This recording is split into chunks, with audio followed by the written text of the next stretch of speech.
Friends, कैसे हो आप सब। आई होप आप सब अच्छे होंगे।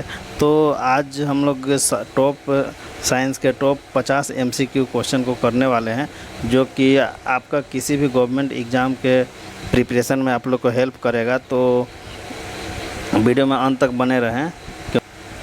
वीडियो अगर हल्का सा भी अच्छा लगा तो अपने दोस्तों के साथ शेयर ज़रूर कीजिएगा, और हो सके तो एक वीडियो को एक लाइक ज़रूर कर दीजिएगा, क्योंकि आपका एक लाइक हमें काफ़ी ज़्यादा मोटिवेट करता है इस तरह के वीडियो को लेकर आने के लिए। तो फ्रेंड्स, ज़्यादा समय नहीं लेंगे, चलिए वीडियो को करते हैं स्टार्ट। वीडियो को स्टार्ट करने से पहले यहाँ पर मैं आप लोग को बता दूँ, यहाँ पर एक काफ़ी अच्छा सा मोटिवेशनल कोट्स यहाँ पर लिखा हुआ है, जो कि हम आप लोग को पढ़ के यहाँ पर बता देते हैं। देखिए कितना अच्छा बात लिखा हुआ है। किस्मत भी बादशाह उसी को बनाती है। जी हाँ, किस्मत भी बादशाह उसी को बनाती है जो खुद कुछ करने का हुनर रहता है। इसका मतलब आप लोग समझ रहे हैं। इसका मतलब है कि किस्मत भी उसी के ऊपर मेहरबान होता है जो खुद से मेहनत करता है। ऐसा नहीं कि हमको चाहिए ये चीज़ चाहिए, हमको दरोगा बनना है या तो हमको एसएससी एक्साइज इंस्पेक्टर बनना है, और उसके लिए हम कर कुछ नहीं रहे हैं। तो करेंगे कुछ नहीं तो हमको मिलेगा कहाँ से कुछ। तो सीधी सी बात, मेहनत आप कीजिएगा तो आपको उसका फल ज़रूर मिलेगा। तो चलिए हम लोग वीडियो में आगे बढ़ते हैं और स्टार्ट करते हैं आज के पहला क्वेश्चन को। देखिए सबसे पहला क्वेश्चन यहाँ पे देख लेते हैं। पहला क्वेश्चन यहाँ पे दिया गया है, मानव शरीर की सबसे छोटी संरचनात्मक इकाई क्या है। पूछा है क्वेश्चन, मानव शरीर की सबसे छोटी संरचनात्मक इकाई क्या है। ऑप्शन में दिया गया है। ऑप्शन नंबर ए आप लोग को देख सकते हैं ऊतक, ऑप्शन नंबर बी है अंग, ऑप्शन नंबर सी है कोशिका, और ऑप्शन नंबर डी है तंत्र। तो राइट आंसर क्या हो जाएगा? राइट आंसर हो जाएगा ऑप्शन नंबर बी, यानी कि कोशिका। कोशिका मानव शरीर की सबसे छोटी संरचनात्मक इकाई और क्रियात्मक इकाई होती है। ठीक है, नेक्स्ट क्वेश्चन देख लेते हैं। नेक्स्ट क्वेश्चन पूछा है कि प्रकाश की चाल निवार्त में लगभग कितनी होती है। क्या नेक्स्ट क्वेश्चन क्या पूछा है? प्रकाश की चाल जो है निवार्त में कितनी होती है। तो ऑप्शन नंबर ए है 3 × 10⁻⁶ ms, 3 × 10⁻7 ms। ऑप्शन सी है 3 × 10⁸ ms, और ऑप्शन डी है 3 × 10⁹ ms। तो राइट आंसर क्या हो जाएगा? राइट आंसर हो जाएगा ऑप्शन नंबर सी, यानी कि 10⁸ ms। कहने का मतलब है कि प्रकाश की चाल निर्वात में लगभग 10⁻3 × 10⁸ मीटर प्रति सेकंड होता है। नेक्स्ट क्वेश्चन यहाँ पे पूछा है कि जल का रासायनिक सूत्र क्या है। नेक्स्ट क्वेश्चन पूछा है कि जल का रासायनिक सूत्र क्या है। ठीक है, जल का रासायनिक सूत्र के बारे में पूछा है। तो ऑप्शन नंबर ए हो जाएगा CO2, ऑप्शन नंबर बी है O2, ऑप्शन नंबर सी है HO2, ऑप्शन नंबर डी है H2CO3। तो राइट आंसर क्या हो जाएगा? राइट आंसर हो जाएगा ऑप्शन नंबर बी, H2O। जल का रासायनिक सूत्र क्या है? H2O। ठीक है, नेक्स्ट हम लोग क्वेश्चन देख लेते हैं। नेक्स्ट क्वेश्चन दिया गया है, पादपों में प्रवेश संश्लेषण की प्रक्रिया कहाँ होती है। पादपों में प्रवेश संश्लेषण की जो प्रक्रिया है वो कहाँ पे होती है। ऑप्शन ए है कोशिका भित्ति, option B mitochondria, option C chloroplast में, ऑप्शन डी है कोशिका केंद्र में। तो राइट आंसर क्या हो जाएगा? राइट आंसर हो जाएगा ऑप्शन नंबर सी, क्लोरोप्लास्ट में। प्रकाश संश्लेषण की प्रक्रिया क्लोरोप्लास्ट में होती है, जिसमें कि हरित लवक पाया जाता है। ठीक है, इसमें हरित लवक भी पाया जाता है। नेक्स्ट क्वेश्चन देख लेते हैं। नेक्स्ट क्वेश्चन पूछा है कि निम्न में से धातु कौन सा है। 4 ऑप्शन दिया गया है। Option number A carbon, option number B sulphur, option number C लोहा, ऑप्शन नंबर डी। और आप लोग को इसमें बताना है कि निम्न में से कौन सा धातु है। तो धातु क्या हो जाएगा? धातु हो जाएगा ऑप्शन नंबर सी, लोहा। लोहा धातु होता है। लोहा एक धातु होता है जो कि चमकदार, तन्य, चालक तथा मजबूत होता है। इसका ट्रिक है, देखिए ट्रिक कुछ दिया गया है। कोशिका छोटी इकाई याद करने के लिए इसमें कुछ ट्रिक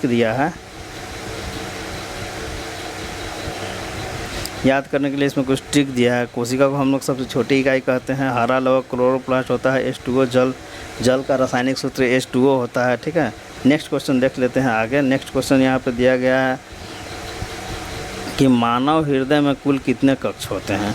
आप लोग शुरू से ही विज्ञान किताब में पढ़े हैं कि मानव हृदय में कुल कितने कक्ष होते हैं। ऑप्शन नंबर ए हो जाएगा 2, ऑप्शन नंबर बी हो जाएगा 3, ऑप्शन नंबर सी है 4, ऑप्शन नंबर डी है 5। तो राइट आंसर क्या होगा? राइट आंसर हो जाएगा ऑप्शन नंबर सी।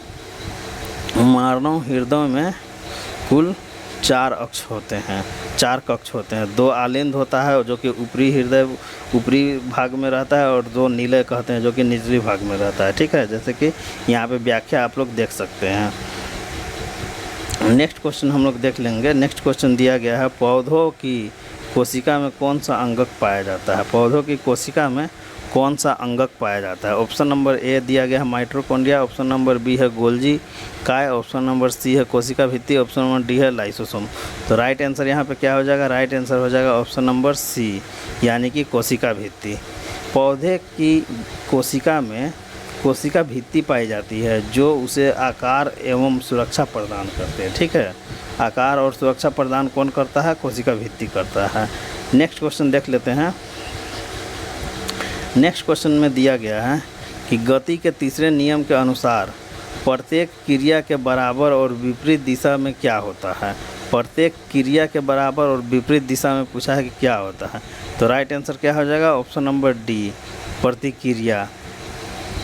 देखिए, इसका डिफिनेशन कुछ इस तरह दिया गया है। न्यूटन के गति के तीसरे नियम के अनुसार प्रत्येक क्रिया के बराबर और विपरीत दिशा में प्रतिक्रिया होती है। ठीक है, नेक्स्ट क्वेश्चन हम लोग देख लेते हैं कि पीएच मान किससे नापा जाता है। पीएच मान जो है वो किससे मापा जाता है।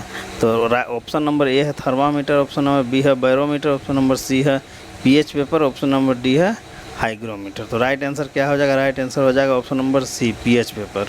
ठीक है, इसका डिफिनेशन कुछ इस प्रकार का है कि किसी विलयन की अम्लीयता या क्षारीयता जानने के लिए पीएच पेपर का उपयोग किया जाता है। ठीक है, पीएच पेपर का उपयोग किया जाता है। नेक्स्ट क्वेश्चन हम लोग देख लेते हैं। नेक्स्ट क्वेश्चन यहाँ पे पूछा गया है कि किस गैस में हवा का नाइट्रोजन कहा जाता है। किस गैस में हवा का नाइट्रोजन कहा जाता है। ऑप्शन नंबर ए है ऑक्सीजन, ऑप्शन नंबर बी है नाइट्रोजन, ऑप्शन नंबर सी है कार्बन डाइऑक्साइड, और ऑप्शन नंबर डी है आर्गन। तो राइट आंसर क्या हो जाएगा? राइट आंसर हो जाएगा option number B. Nitrogen gas वायुमंडल में लगभग 78% पाई जाती है, इसलिए इसे हवा का नाइट्रोजन कहा जाता है। ठीक है, नेक्स्ट क्वेश्चन देख लेते हैं। नेक्स्ट क्वेश्चन यहाँ पे दिया गया है कि मानव शरीर में रक्त का लाल रंग किसके कारण बनता है। मानव शरीर में पूछा गया है कि मानव शरीर में रक्त का लाल रंग किसके कारण बनता है। तो नेक्स्ट क्वेश्चन यहाँ पे पूछा गया है कि मानव शरीर में लाल रक्त जो है वो किसके कारण बनता है।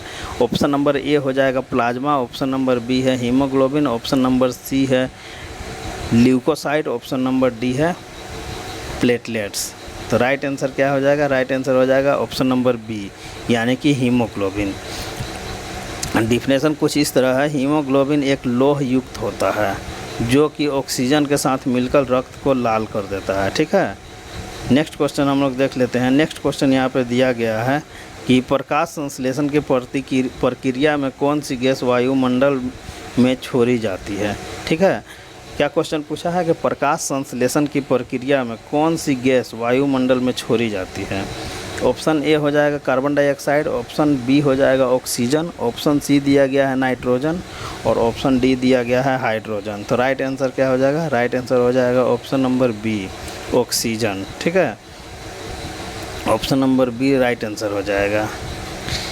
इसका कुछ डिफिनेशन इस प्रकार दिया गया है कि प्रकाश संश्लेषण में पौधे कार्बन डाइऑक्साइड और जल का उपयोग करते हैं तथा ऑक्सीजन गैस को वायुमंडल में छोड़ते हैं।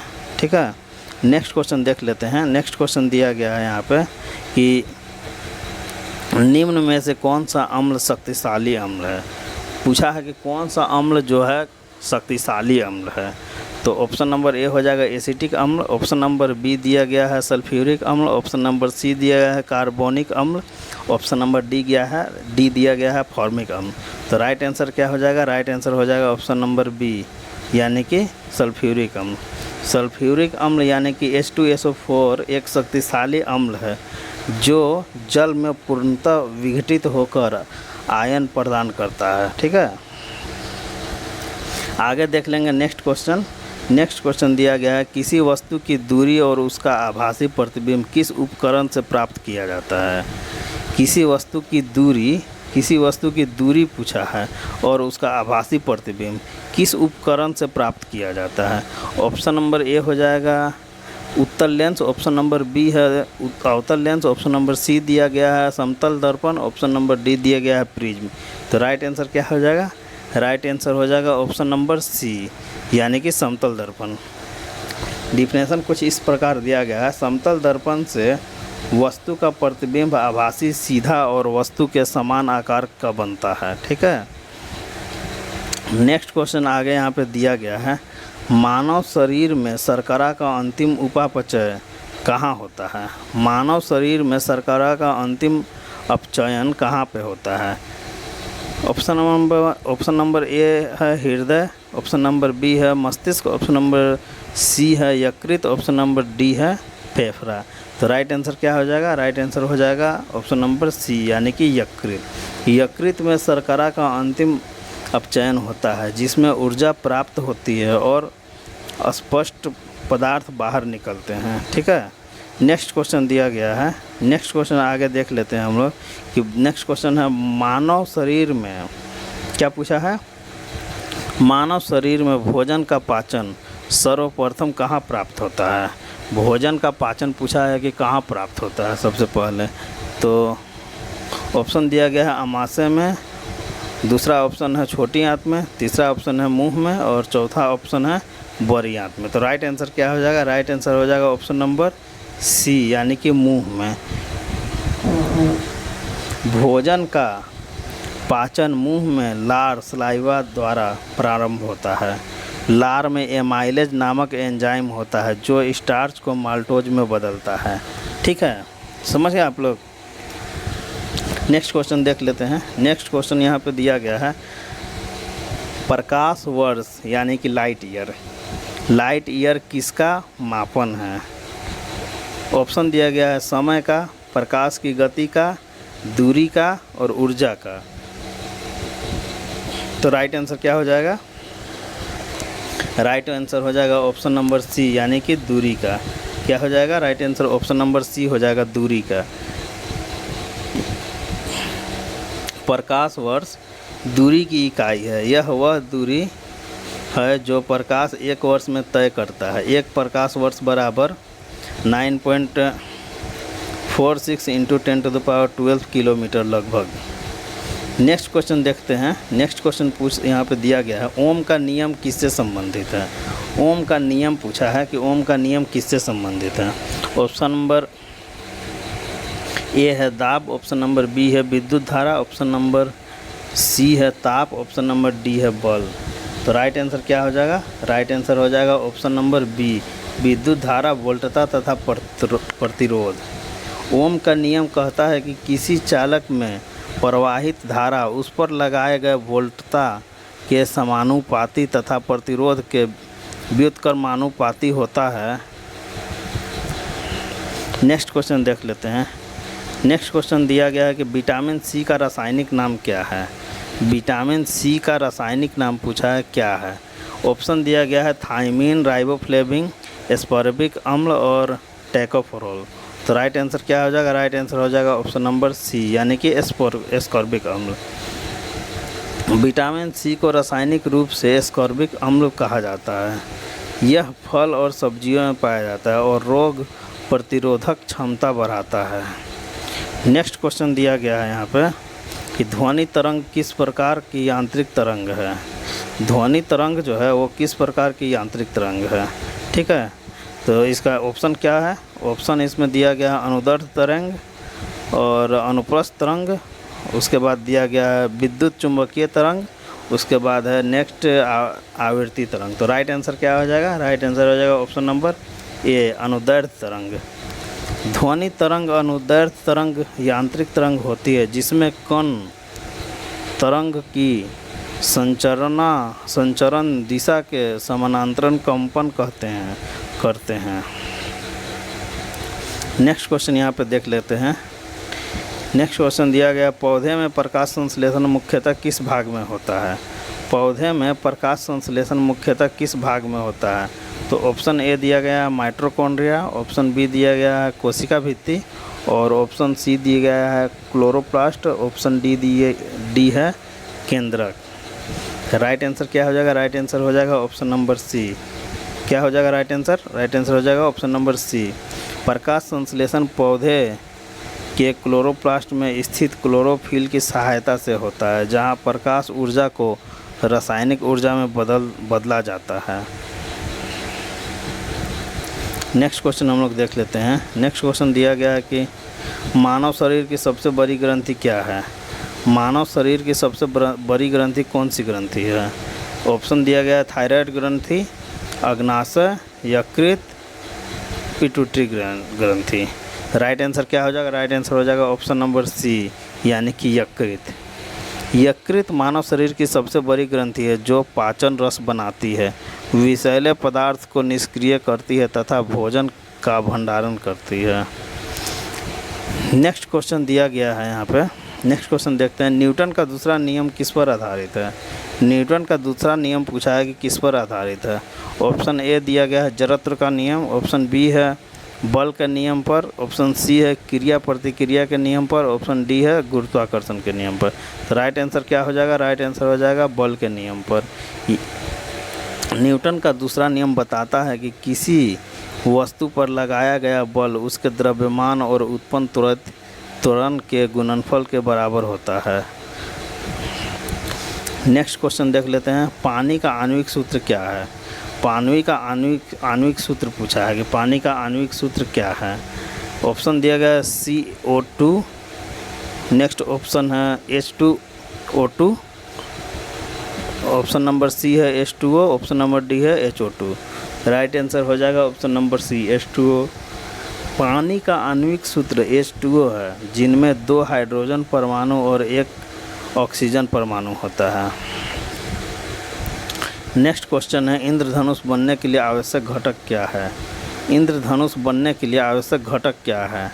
ऑप्शन नंबर ए है वायु और सूर्य की प्रकाश, ऑप्शन नंबर बी है बादल और बिजली, ऑप्शन नंबर सी है सूर्य का प्रकाश, और ऑप्शन नंबर डी है धुंध और धूप। तो राइट आंसर हो जाएगा ऑप्शन नंबर सी, यानी कि इंद्रधनुष सूर्य के प्रकाश के जल की छोटी छोटी बूंदों में अपवर्तन, परावर्तन और पुनः अपवर्तन के कारण बनता है। ठीक है।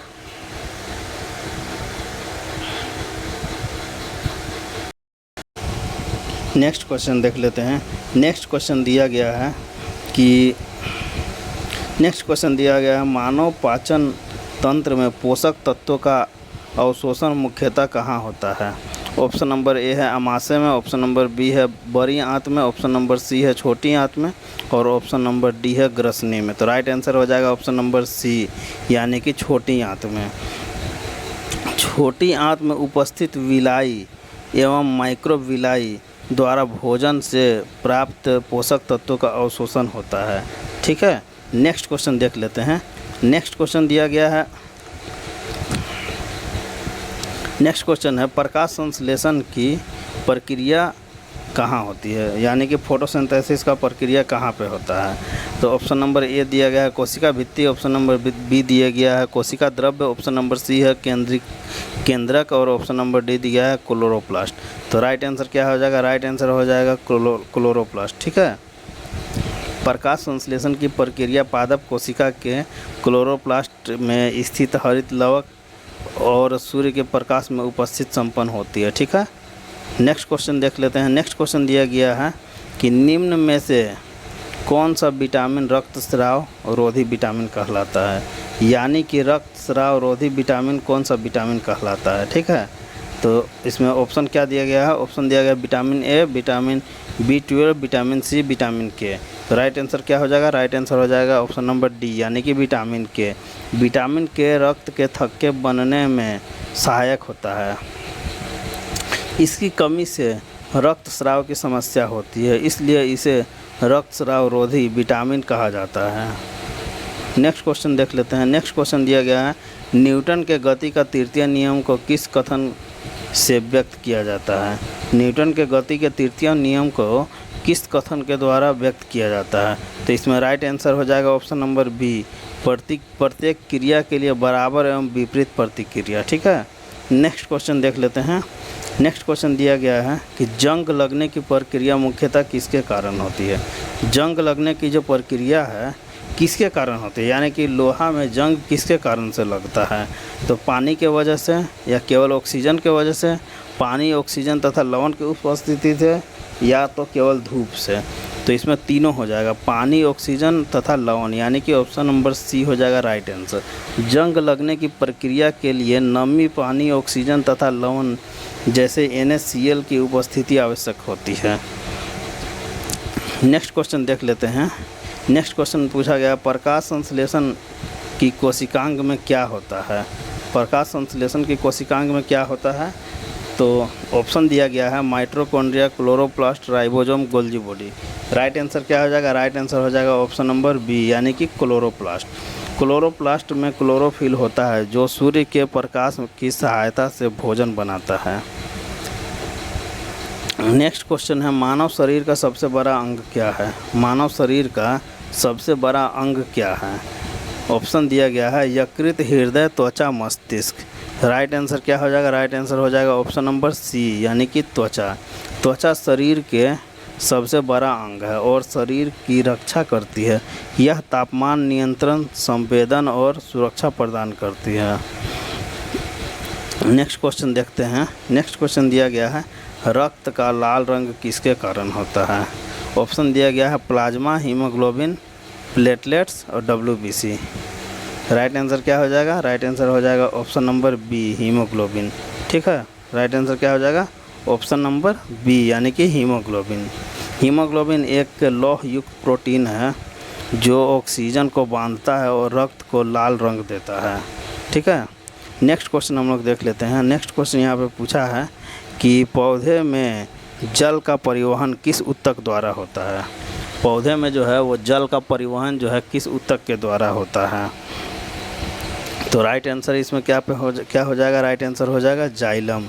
जाइलम जड़ों से जल तक खनिज लवण को पौधे के अन्य भागों तक पहुंचाता है। यह ऊपर की ओर एक तरफा परिवहन करता है। ठीक है, नेक्स्ट क्वेश्चन देखते हैं, DNA का पूरा नाम क्या है।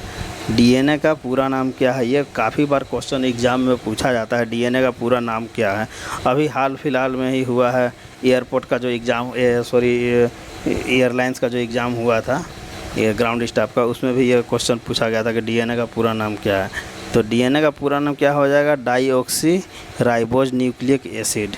क्या हो जाएगा, ऑप्शन नंबर ये इसका राइट आंसर हो जाएगा, डाईऑक्सी राइबोज न्यूक्लिक एसिड। ठीक है, नेक्स्ट हम लोग क्वेश्चन देख लेते हैं, मानव हृदय में कितने कक्ष होते हैं।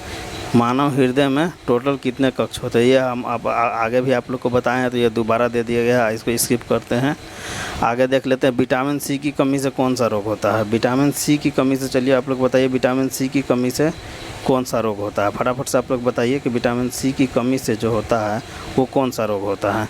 विटामिन सी की कमी से स्कर्वी रोग होता है। ठीक है, विटामिन सी की कमी से कौन सा रोग होता है, विटामिन सी की कमी से स्कर्वी रोग होता है, जिसमें कि मसूड़ों से खून आने लगता है, दांत कमज़ोर होने लगता है, घाव भरने में देरी होता है, ये सब इसका लक्षण है। ठीक है, नेक्स्ट क्वेश्चन हम लोग देख लेते हैं, मानव शरीर में आयोडीन की कमी से कौन सा रोग होता है।